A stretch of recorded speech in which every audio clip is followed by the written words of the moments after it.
Hola, esta es la lección que resume el capítulo 1 del manual de Cosmic.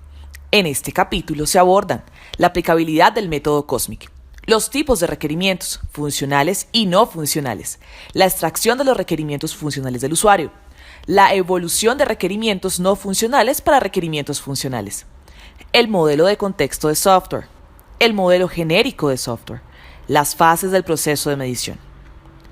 El método Cosmic está diseñado para ser aplicable para medir la funcionalidad del software de los siguientes ámbitos.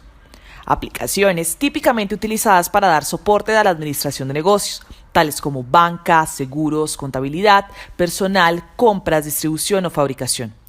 Este software está a menudo caracterizado como rico en datos, ya que está centrado principalmente en la necesidad de gestionar grandes cantidades de datos acerca de aspectos del mundo real. Software en tiempo real, cuya tarea es mantener o controlar eventos que están sucediendo en el mundo real. Algunos ejemplos serían el software para centrales telefónicas y de intercambio de mensajes, el software incluido el diapositivo para el control de máquinas tales como los electrodomésticos, ascensores, motores de automóviles y aeronaves, para el control de procesos y la adquisición automática de datos, y software de los sistemas operativos de los ordenadores. El software de infraestructura en apoyo de lo anterior, tales como componentes reutilizables, controladores de dispositivos. Algunos tipos de software científicos e ingeniería. La norma ISO 14143 define cuáles son los criterios que un proceso de medición debe atender para ser considerado una técnica de medición del tamaño funcional de software. Para eso establece dos categorías de requisitos de usuario.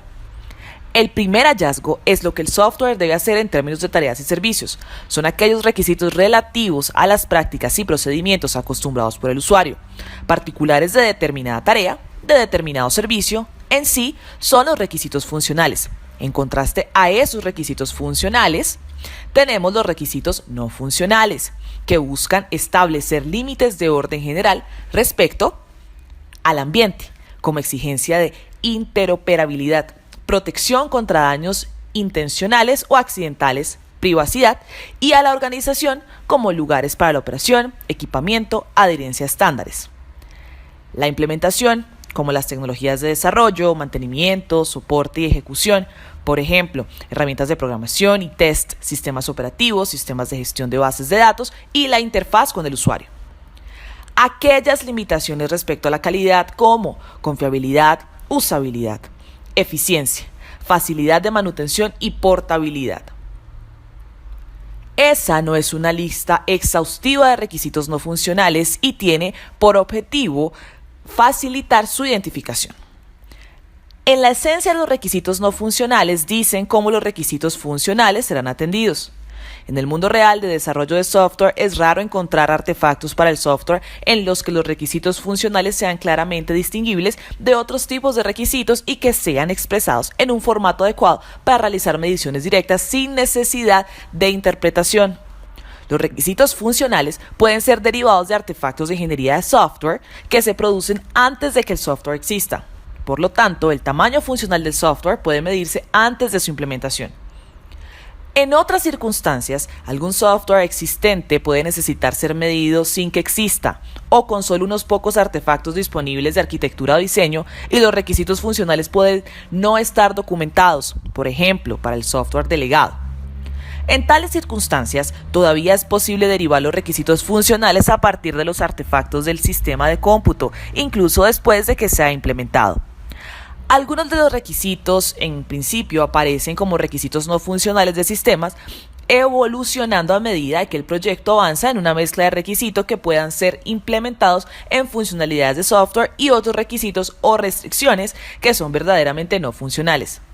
Esto es cierto para muchas restricciones de calidad del sistema, tales como el tiempo de respuesta, facilidad de uso, mantenimiento, etc. Una vez identificadas estas funciones de software que han sido ocultas en requisitos no funcionales en el comienzo de un proyecto, se puede dimensionar utilizando el método Cosmic como cualquier otra.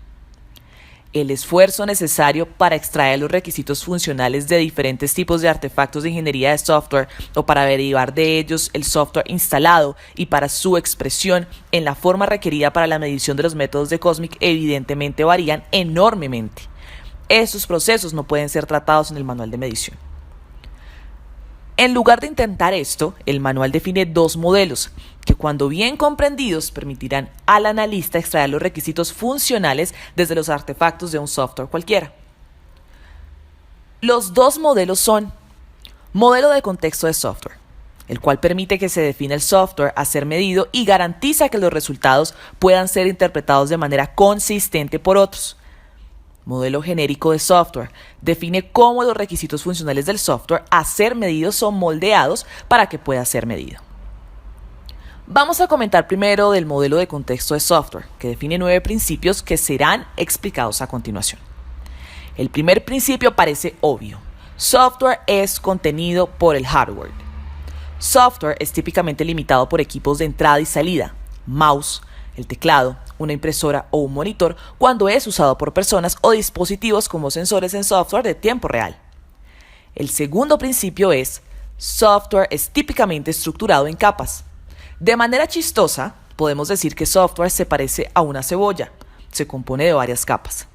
Dependiendo del interés, podemos ver muchas capas de software entre el usuario y el hardware. Por lo general, una capa depende de otra, la superior, la cual está subordinada. La capa más alta, la que provee servicios al usuario final, es llamada la capa de aplicación.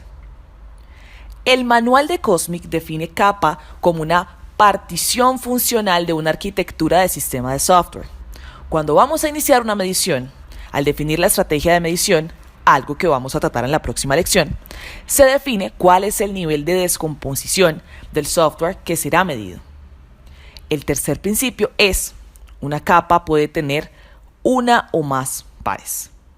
Dos piezas de software son pares entre sí y residen en la misma capa.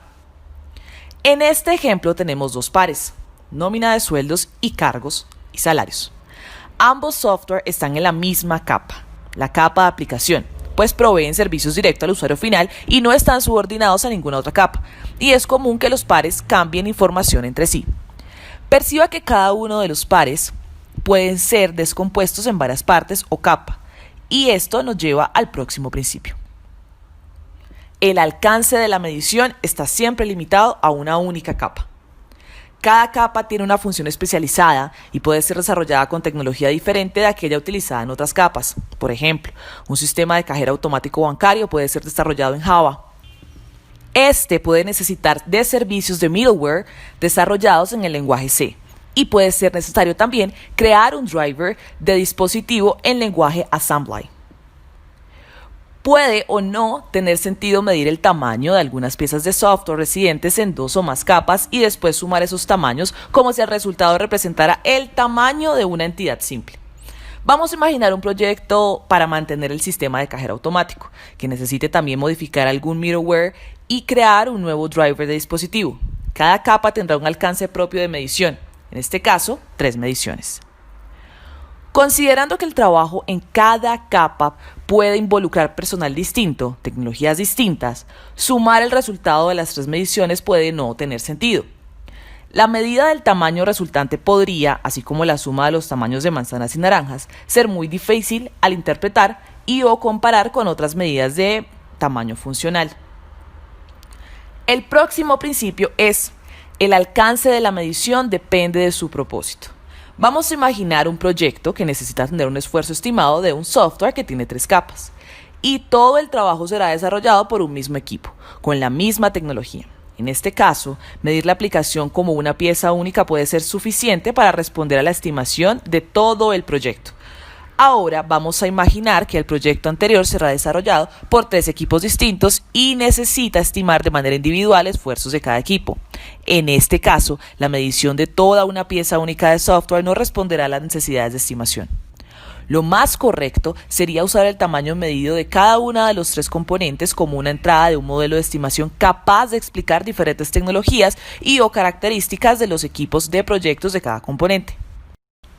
El próximo principio es: los usuarios funcionales son identificados por los requisitos funcionales como remitentes o destinatarios de datos y de y para el software. En la visión lógica, para una pieza de software de aplicaciones de negocio, los requisitos funcionales suelen describir solo la funcionalidad requerida de punto de vista de usuario humanos y tal vez otras aplicaciones pares que envíen o reciban datos. Atente que cualquiera de todas las capas de software y dispositivos de hardware que soportan a la interacción de los usuarios funcionales con la aplicación son facilitadores de intercambio de datos y no remitentes o destinatarios. El próximo principio es: los requisitos funcionales pueden ser expresados con diferentes granularidades. Al inicio del desarrollo, por lo general, vamos a encontrar un alcance definido con requisitos que aún serán profundizados. Cuando se acerca al desarrollo, es necesario refinar y detallar esos requisitos. Esto pasa tanto con un desarrollo ágil como tradicional. Lo que cambia es la forma y momentos en que esto ocurre. Es intuitivo decir que tanto más detallado es el requisito, más información vamos a tener y por lo tanto más detallada puede ser también la medición. Esto nos lleva al próximo principio. Una medición exacta necesita que los requisitos funcionales permitan la identificación de los procesos funcionales y sus subprocesos. Estos dos conceptos son abordados en la lección del capítulo 3. Por ahora, piense que el proceso funcional es la tarea más elemental que el software provee a sus usuarios y que es completa, o sea, que satisface completamente las necesidades del usuario.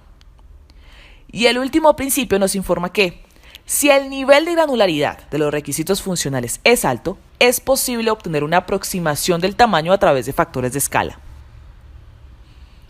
Ya vimos los requisitos funcionales de un software que pueden existir en diferentes niveles de granularidad y que el nivel de granularidad que permite una medición exacta es el nivel del proceso funcional y sus subprocesos.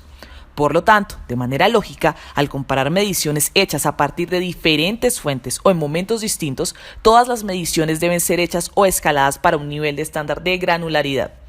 Entonces, se deben calcular, basado en datos históricos, factores de escala locales para convertir tamaños en diferentes niveles de granularidad para la unidad estándar en el nivel de granularidad del proceso funcional y solo entonces poder comparar los números. El modelo genérico de software contiene 10 principios que definen cómo analizar los requisitos funcionales para que puedan ser medidos. Sin embargo, vamos a dejar para abordar esos principios en las próximas clases. Y aquí está el esquema completo del proceso de medición, que es compuesto por 3 fases que también serán detalladas en las próximas 3 clases. Con eso cerramos el capítulo 1. Espero que hayan disfrutado. Nos vemos en una próxima lección. Hasta breve.